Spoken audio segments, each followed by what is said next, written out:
Bonjour à toutes et à tous, vous nous rejoignez sur Télé Djibouti pour votre édition du 15h, dont tels sont les principaux titres.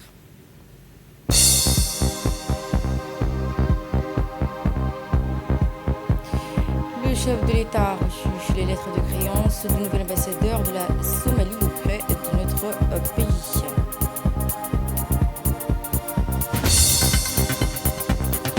Le Premier ministre procède ainsi à l'installation de nouveaux membres de l'exécutif.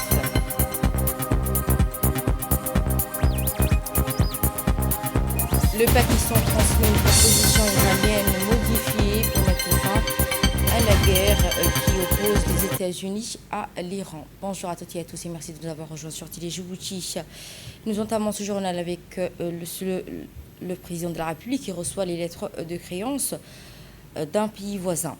Le président de la République, son Excellence Ismaël Omar Guelleh, reçoit les lettres de créance de l'ambassadeur de la Somalie auprès de notre pays. Le chef de l'État a reçu donc en ce lundi, en milieu de la matinée, au Palais de la République, le nouvel ambassadeur de la République fédérale de la Somalie auprès de la République de Djibouti, M. Ahmed Abdelahi Ahmed, venu présenter ainsi ses lettres de créance. Le diplomate somalien qui bénéficie du statut de représentant permanent et plénipotentiaire est établi à Djibouti dans le cadre de ses fonctions diplomatiques. À l'occasion de cette cérémonie officielle, l'ambassadeur s'est félicité de la qualité des liens d'amitié et de coopération entre les deux nations sœurs.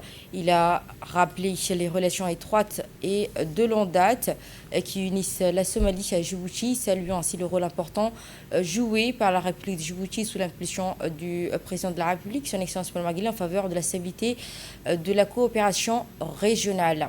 Le diplomate a donc également exprimé sa volonté de renforcer davantage les relations bilatérales et de promouvoir la coopération entre les deux pays et dans tous les domaines d'intérêt commun, notamment l'économie, tout en appelant à un accroissement des échanges entre les deux pays frères liés par l'histoire, la culture, la proximité géographique et linguistique. Et nous l'avons également annoncé dans les titres sous la conduite du Premier ministre Abdelkader Kamil Mohamed. Plusieurs cérémonies officielles de passation et de pouvoir se sont tenues aujourd'hui dans le cadre des récents remaniements gouvernementaux. Au ministère de la Femme et de la Famille, la passation de pouvoir a eu lieu entre la ministre sortante, Mme Mouna Ousmane Aden, et la ministre Hana Farah Assoué, sous la supervision du Premier ministre. Cette transition marque la continuité des politiques publiques liées à la promotion de la femme.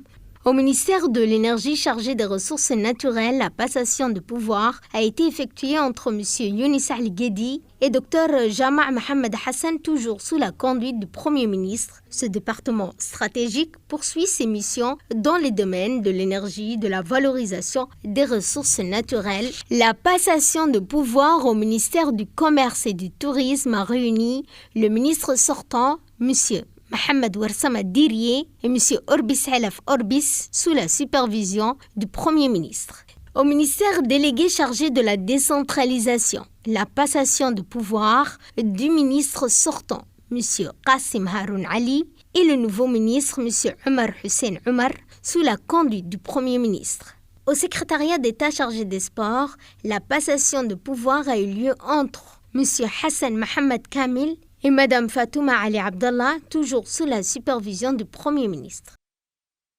Et le cabinet du ministère de l'Intérieur a abrité aujourd'hui la cérémonie officielle de passation de service entre le ministre de l'Intérieur, Cyril Hassan, et le nouvel ministre introduit, M. Omar Abdi Saïd. La cérémonie s'est déroulée sous la présence du Premier ministre, Abdelkader Kamil Mohamed, en présence de plusieurs responsables et membres du ministère de l'Intérieur. Cette rencontre qui a été donc marquée par la remise officielle de dossiers. Ainsi, le ministère de la Santé a également procédé à la cérémonie officielle de passation de service entre le ministère de la Santé sortant, Ahmed Abdelahi, et la ministre Mme Mouna Ousmane Aden. La cérémonie qui s'est déroulée sous la présence également du ministre de l'Intérieur.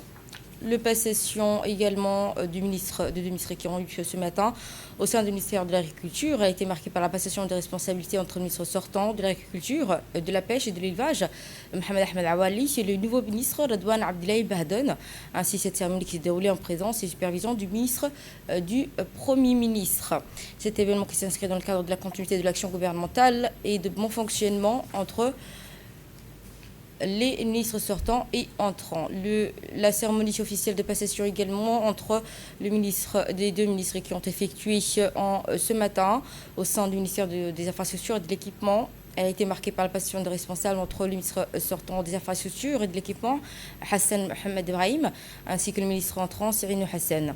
La cérémonie qui a été introduite supervisé par le Premier ministre. Également, le ministère du Travail a abrité ce matin la cérémonie de passation entre le ministre sortant, Omar Abdi Saïd, et le nouveau ministre, Younis Ali Guedi, qui est pris sa fonction durant cette journée de passation.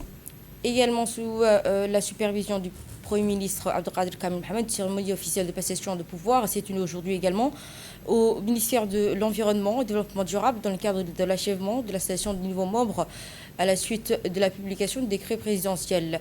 Le nouveau ministre Mohamed Ahmed Awali a officiellement pris ses fonctions à la tête du département en remplacement du ministre Mohamed Abdelkader Moussahilim, ainsi dans une atmosphère marquée au sein de responsabilités.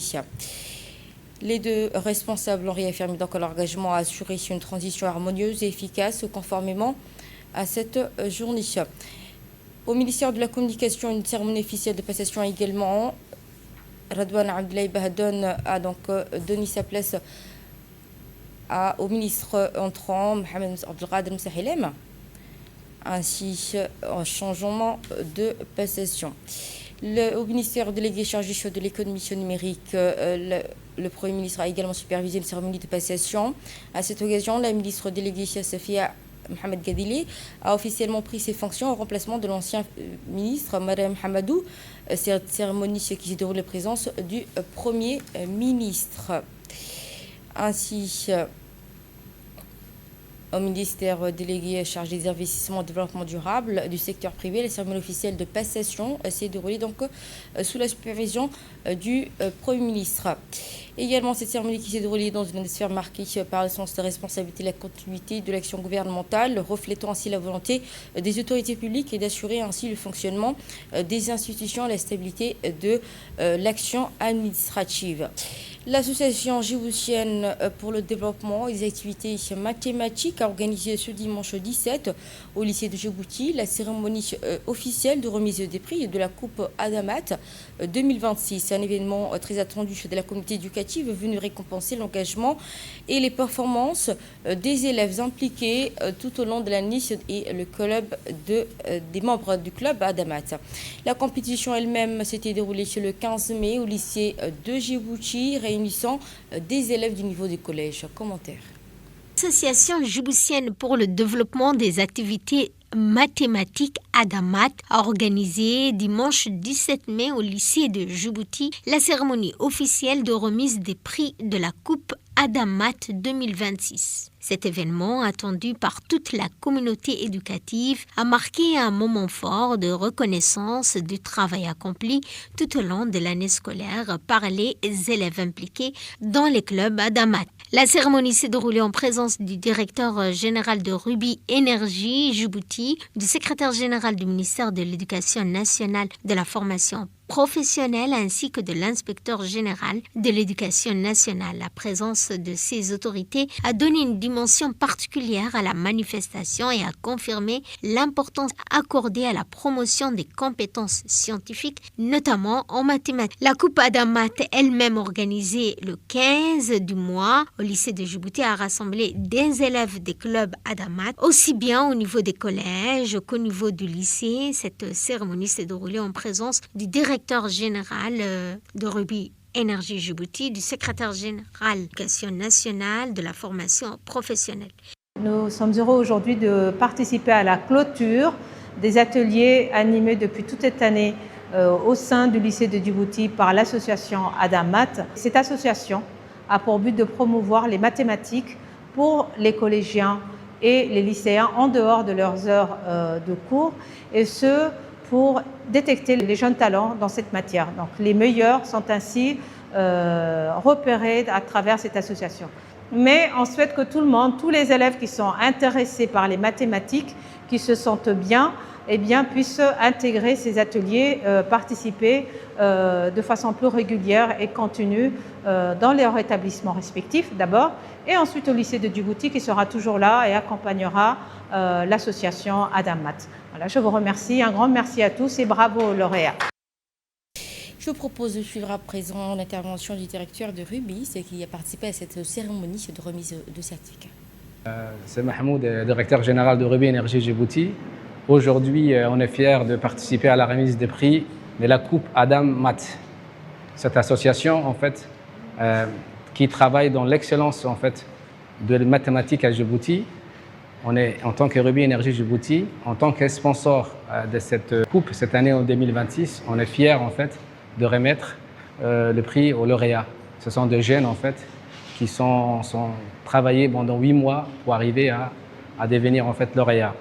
Rubis Énergie Djibouti est aujourd'hui connu à Djibouti pour sponsoriser l'éducation, car on pense que c'est un investissement essentiel pour la société et nous sommes fiers d'y être là. Depuis 10 ans, Rubis Énergie continue à investir dans cette action éducative. Nous avons notamment créé des coins de lecture, des bibliothèques dans toutes les régions et nous continuons à financer l'ensemble en fait, des associations qui travaillent aujourd'hui dans ce domaine.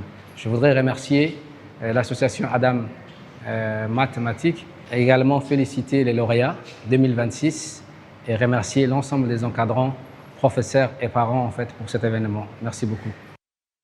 Et de l'un passe son actualité hors de nos frontières, notamment 2 journées de pourparlers entre Israël et le Liban dans un contexte de forte tension et qui persiste. Deuxième journée de pourparlers s'est tenue entre Israël et le Liban alors que la situation sur le terrain reste fragile malgré la trêve annoncée dans le conflit opposant Israël au Hezbollah. Selon plusieurs sources diplomatiques, ces discussions visent principalement à réduire les tensions à la frontière et à consolider le cessez-le-feu dans un contexte marqué par de fortes pressions internationales en faveur d'une désescalade durable. Parallèlement, des rapports locaux indiquent que des frappes israéliennes ont continué de toucher différentes zones au Liban ces derniers mois, faisant plus de 400 morts selon des sources médicales et sécuritaires. Les négociations se poursuivent sous haute tension alors que la communauté internationale suit de près l'évolution de cette deuxième journée de discussion dont les résultats pourraient être déterminants pour la suite de la situation sécuritaire au Moyen-Orient. 3 Palestiniens tués dans une frappe israélienne visant ainsi une cuisine solidaire au centre de Gaza. Ces 3 Palestiniens ont été tués dans la soirée de dimanche par des frappes israéliennes ayant touché une cuisine solidaire située dans le centre de la bande de Gaza selon des sources hospitalières. D'après des sources hospitalières encore, le site visé servait à la préparation et à la distribution de repas destinés aux déplacés et aux familles touchées par la guerre. Des témoins indiquent que l'explosion s'est produite alors que les travailleurs humanitaires et les habitants se trouvaient sur place. Les secours sont rapidement intervenus pour évacuer ainsi les blessés vers les hôpitaux voisins. Ces frappes interviennent dans un contexte de poursuite des opérations militaires israéliennes dans l'enclave palestinienne où des infrastructures civiles et humanitaires sont régulièrement touchées selon plusieurs sources. Le CEO désigne des champions comme modèle sportif à l'approche de Dakar. À quelques mois des Jeux Olympiques de la jeunesse de Dakar 2026, le Comité international olympique, CEO, a accéléré la mise en place de son programme d'accompagnement destiné aux jeunes athlètes. Plusieurs champions et anciens olympiens ont été donc désignés comme athlètes modèles. Selon le CEO, cette initiative vise à offrir aux participants des figures d'inspiration issues du milieu sportif. Ce programme s'inscrit dans une stratégie plus large du CEO et entend faire des Jeux olympiques à des jeunesses qui sont jeunes dans ces Jeux-là. Ce sera tout donc. Merci à toutes et à tous de nous avoir suivis. Restez avec nous. Les infos continuent sur Télé Djibouti.